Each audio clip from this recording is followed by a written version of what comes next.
Choplifter is another arcade title ported over to the Master System by Sega and released in 1986. Generally, I find many of these Master System ports underwhelming, and it's obvious the 8-bit hardware couldn't pull off what Sega was doing in the arcades at the time.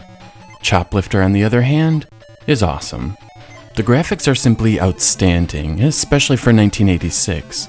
Your helicopter, the enemies, the buildings, the tiny people, everything looks detailed and crisp. You'll notice right away there are multiple layers of scrolling, which gives an awesome sense of depth.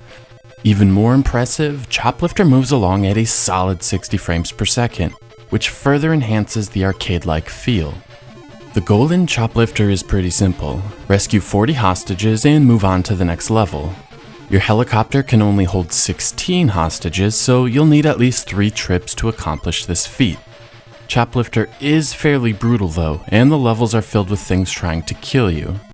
In addition to dodging things on the ground, jets will randomly appear on both edges of the screen and fire missiles at you. It gets chaotic rather quickly, and in no time you'll discover you die in one hit. It's a shame that by 1986 life meters hadn't been invented yet, but alas, Choplifter is stuck in the era it was released. Hostages are hidden in enemy bases, and you first must blow them up. After that, the hostages will race out of the burning inferno and are ready to be rescued. You then need to land your chopper and they will come aboard. Don't land too quickly, however, or you'll squash them.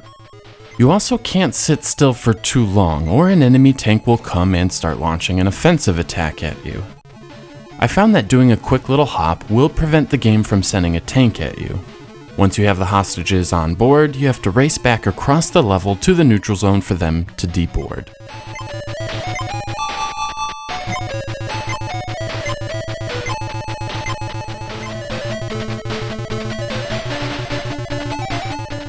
To say Choplifter is frustrating would be an understatement. This game kicks your ass. Not only that, it rubs it in by showing you exactly how many people died as a result of those cheap one-hit deaths. Here, I managed to scoop up 16 hostages, only to be immediately blown up and tossed into the ocean. The game reminds us there were no survivors. This cave level ups the ante, as you can't touch any part of the cave or you die. This pretty much leaves you no room to dodge enemy fire. You just have to hope for a little bit of mercy and luck.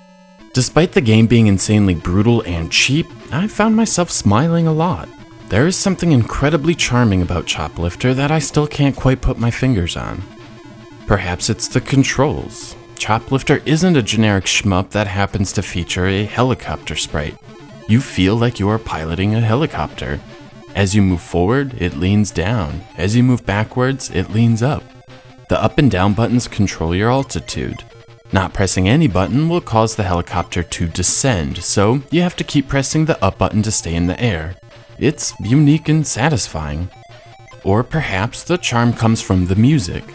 Unlike many Sega Master System games, the music here is on par with a good NES game.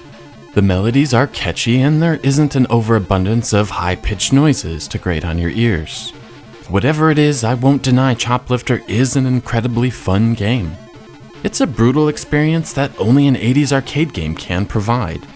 It's a terrific Master System game, showing off its graphical prowess and proves the hardware can deliver some excellent sound. It's far from perfect, but you should play it anyway. 4 out of 5.